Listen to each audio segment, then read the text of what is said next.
desastre de Chernobyl ocorreu há 35 anos, mas suas consequências ainda forçam as pessoas a manter a zona de exclusão ao redor da usina. Os segredos que essa zona guarda ainda deixam as pessoas perplexas. Que perigos se escondem nessa área? E que achados locais assustam até cientistas experientes? E nesse episódio irei contar a você sobre os achados, fatos e mistérios mais estranhos e assustadores de Chernobyl.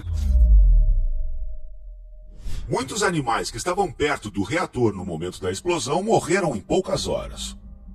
A floresta próxima ao reator número 4 também foi contaminada. Posteriormente recebeu um nome especial, passando a ser conhecida como Floresta Vermelha.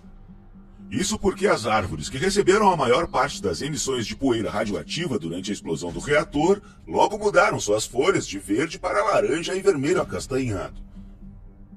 No processo de eliminação das consequências do acidente, a Floresta Vermelha foi derrubada. No entanto, árvores enferrujadas ainda podem ser encontradas em Chernobyl. A radiação em torno da usina nuclear de Chernobyl é considerada alta até hoje. No entanto, os cientistas notaram que durante 35 anos de isolamento, a área ao redor da planta se transformou em uma espécie de reserva natural, que hoje abriga muitas espécies de animais e pássaros, inclusive os mais raros.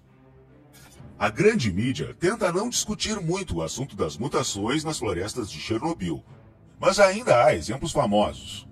Ainda existem bagres gigantes que vivem em tanques de resfriamento perto da fábrica. Anos de vida tranquila e bem alimentada longe dos humanos permitiram que esses peixes crescessem até tamanhos inacreditáveis. As pessoas que estiveram perto das lagoas compartilharam vídeos na internet que mostram claramente que alguns dos bagres há muito ultrapassam os 2 metros de comprimento. No entanto, há rumores de que existem indivíduos maiores nas lagoas ao redor de Chernobyl. Os relatórios dos pesquisadores mostram que os corpos dos peixes realmente acumularam uma grande quantidade de radiação. Mas o crescimento desenfreado do bagre não tem nada a ver com isso. De acordo com os biólogos, os bagres com vários metros de comprimento tornaram-se assim simplesmente porque nada os ameaçou. Perdendo todos os seus inimigos naturais, os peixes longevos estavam crescendo porque ninguém os estava incomodando. O suprimento de comida de humanos também desempenhou seu papel. Muitas pessoas que passavam perto das lagoas não evitariam jogar uma guloseima para os gigantes. A zona de exclusão tornou-se uma reserva natural. Aqui você pode encontrar raposas, lobos, veados e javalis.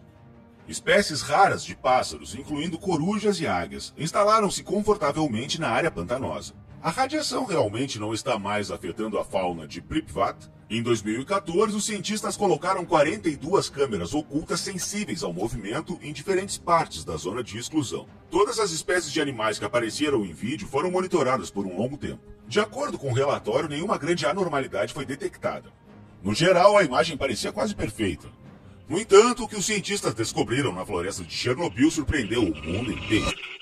Mas antes disso, gostaria de falar sobre as pessoas que vivem na zona de exclusão. Sim, não apenas vivem animais em Chernobyl. Poucas pessoas sabem que algumas centenas de pessoas também moram aqui. Quase todos eles são operários e cientistas. Embora autocolonizadores vivam nas proximidades, são pessoas que se recusaram a deixar suas casas apesar do perigo. Um dos últimos censos de residentes de Chernobyl foi realizado em 2017. Naquela época, 84 pessoas foram declaradas nas estatísticas oficiais. Não é surpresa que a maioria deles são idosos que vivem em pequenas aldeias. Há pouco mais de 10 pessoas que vivem em cada uma dessas aldeias. No entanto, entre os autocolonos também existem pessoas que vivem sozinhas. Os colonos autônomos trouxeram aos cientistas uma surpresa inesperada. Mais recentemente, os pesquisadores descobriram um rebanho de vacas na zona de exclusão. Aparentemente, as vacas foram deixadas sozinhas quando alguns dos colonizadores se mudaram ou faleceram. Surpreendentemente, as vacas soltas aprenderam rapidamente habilidades de sobrevivência e aprenderam a suportar até mesmo os invernos mais frios. Parece que até os animais domésticos vivem bem sem humanos. A propósito, os moradores não contaram aos cientistas sobre o rebanho. Parece que eles queriam manter os animais em segredo. Que outros segredos os autocolonizadores da zona de exclusão poderiam estar escondendo? Fique ligado para saber todos os detalhes.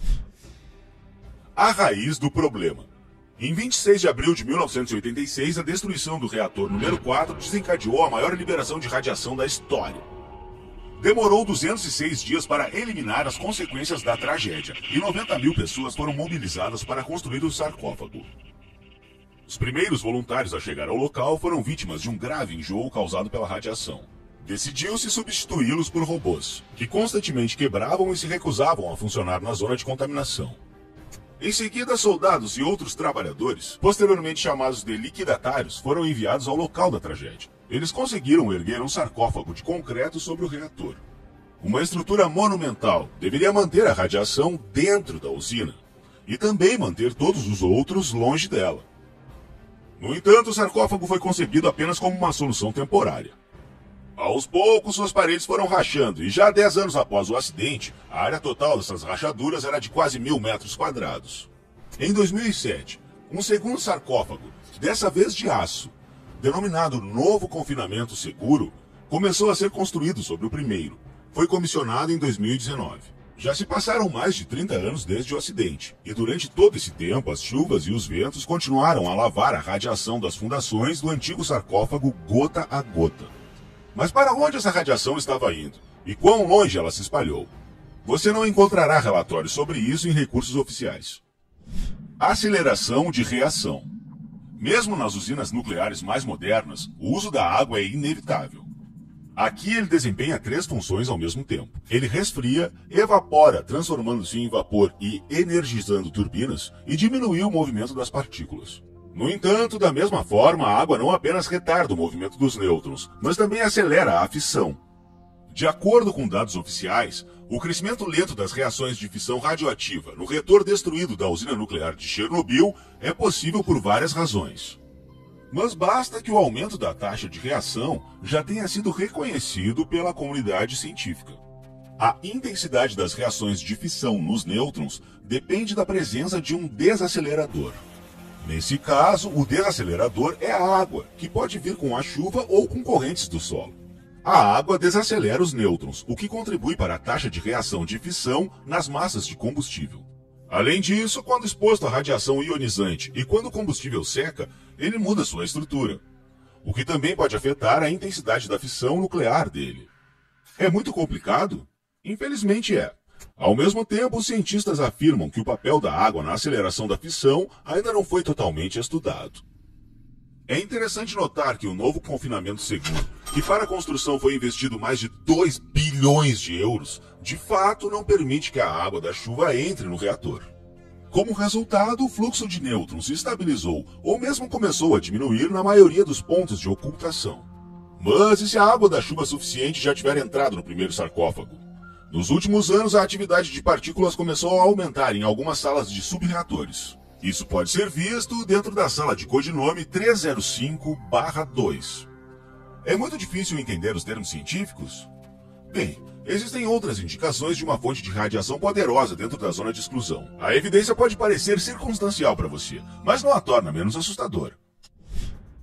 Assim que as autoridades anunciaram a relativa estabilização da situação na zona de exclusão, os turistas afluíram para Chernobyl.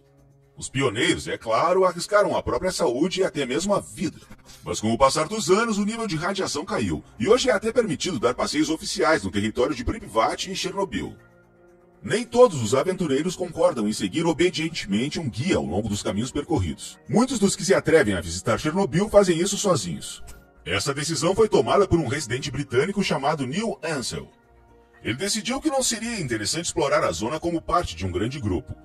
Ansell contratou um guia individual e foi para Pripyat. Os britânicos visitaram o parque de diversões, caminharam por edifícios administrativos, escolas e hospitais abandonados, e em seguida decidiram verificar o nível de radiação da cidade. O dispositivo de medição reagiu lentamente à área circundante. O nível de radiação na área turística era relativamente baixo. Tudo mudou quando Ansell encontrou uma sacola cheia de itens na vegetação rasteira nos arredores da cidade. Passando um dispositivo de mediação sobre ele, o homem ficou surpreso. O dispositivo registrou um nível de radiação de 2.728 millisieverts, que é quase 200 vezes maior do que uma tomografia computadorizada. Em comparação, uma única exposição a uma dose de 5.000 millisieverts pode ser fatal em um mês. Não se sabe o que permitiu ao homem se abster de um ato precipitado. Fosse um guia experiente ou um forte senso de autopreservação, mas Ansell nunca abriu o saco. Além disso, ele preferia ir o mais longe possível. A descoberta surpreendeu o mundo, e muitos usuários da internet que leram a história de Ansell Comentaram que o caminhante deve ter encontrado o saco abandonado por algum explorador urbano. Isso é tudo, pessoal. O que mais você acha que está acontecendo em Chernobyl que não sabemos? Diz pra mim nos comentários. Obrigado por assistir e até a próxima.